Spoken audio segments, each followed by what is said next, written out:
these beans overnight. These are white beans. We soaked these overnight. I'm going to drain them and rinse them. And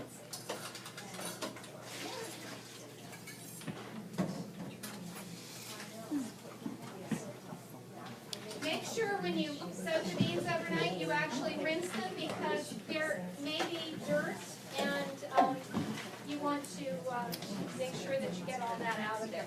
Okay. So in this pressure cooker, I've got a little bit of vegetable stock from the ones I've already cooked, and I'm going to add more. And beans, the old problem with beans was that they would foam up, and the reason you had the explosions was because when they foamed up, a bean might get caught in here or caught in here, and then all the pressure would blow. The way to get around that is to just drizzle a little bit of olive oil or oil on the top, lock your lid in place, and then this is going to cook for 20 minutes once it reaches pressure. You don't start timing this until it reaches pressure. Okay, so that's why we're not timing this one yet, because it hasn't reached pressure. Now this is the beans that we cooked before you got here. And so they're all done, and I'm going to make our dip. So we're going to saute some. I love this. I have this voicemail thing. Oh, sorry. Yeah. Yeah, this is good. I'm distracted. I just need to remember these are beans and that's soup. Just a little comment. Yeah. The instruction book that I had with my pressure cooker said to keep that ring sealed, coated with a little vegetable oil. Uh-huh. Keeps it from drying out, and it also makes it easier to open and close. Right, and you can do that. What I find is that sometimes if you don't use your pressure cookers very often, that it's hard to get that little bit of oil off of there, when you clean it.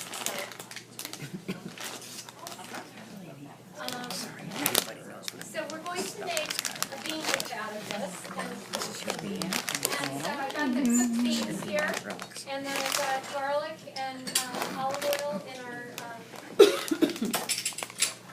you know what? Can you hand me where's the meat pounder? Cool. Okay.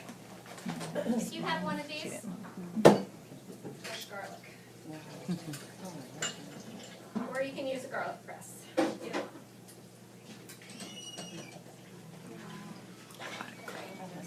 The reason I'm doing this is we're going to use the meat pounder for something else.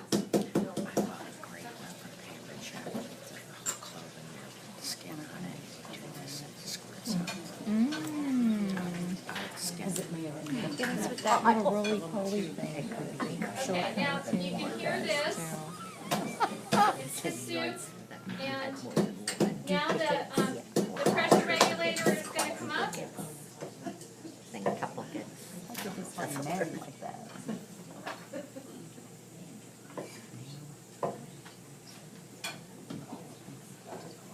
Oh, cool. And I need to chop up some rosemary. Fresh rosemary is great, but if you can't find it, then dried rosemary will work.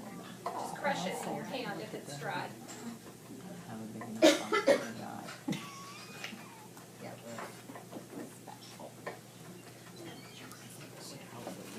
add this to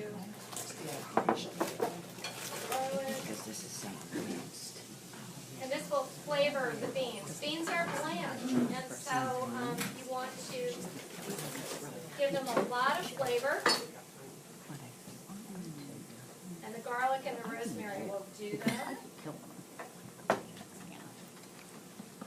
Thanks for the input. She's smart. Okay, you can see that this is coming up to pressure, and this is medium pressure here, this one red ring, and then it's going to come up again, and there's going to be another red ring, that's high pressure. So low pressure would be the yellow ring. which honestly I never use. Oh, you would let this cool. Oh, look, it's cool. Then, I'm all done with that, thank you. And then we've got red wine vinegar and sizzling. Okay. If you have a blender, you can do this in a blender. Food processor just does it better.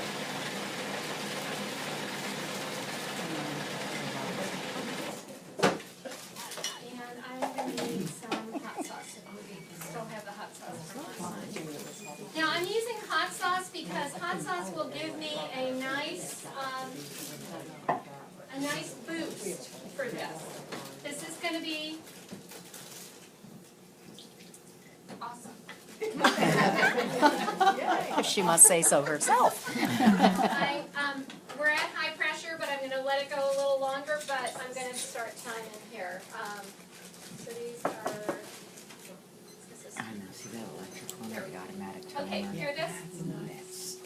So at this point, I'm gonna turn the heat down, but that's You not have 1 giving minute me left on the what I need. program. So I'm just gonna pull back on this. Can't hold her any longer, Captain. She's gonna blow. Now, if you pull back too hard, there's gonna be liquid that comes out of here. So it's kind of, you have to find your sweet spot with this. And our pot de creme is done, so we can turn it off. Amazing. And then we'll let it go down naturally, and then we'll open it. Yeah, pot de creme takes 45 minutes to bake. So now I've gotten down to our place where it's just at high pressure. I'm gonna hope that this, gas stoves are a little bit harder to control. And so if you decide that yours isn't quite doing it, a flame tamer, now this one's really been used downstairs, but a flame tamer or a heat diffuser put over a gas burner will help to keep that even. So I've got one up here just because I want to make sure that we don't, have any problems with that, but I think we'll be fine. I've turned the heat down to almost low, kind of between medium, low, and low, but this is a professional stove, so yours at home might be medium, where it's your sweet spot, where you just maintain the pressure at high. In San Diego, I have a glass top electric, and I use that on 4 out of 10, so that's my sweet spot. But it takes a while to figure that out, too. So you do need to be in the kitchen when you're doing this, trust me, because otherwise that thing is going to hiss at you and everything else. As you can see, we didn't really need to even pay attention to the electric. There's something we set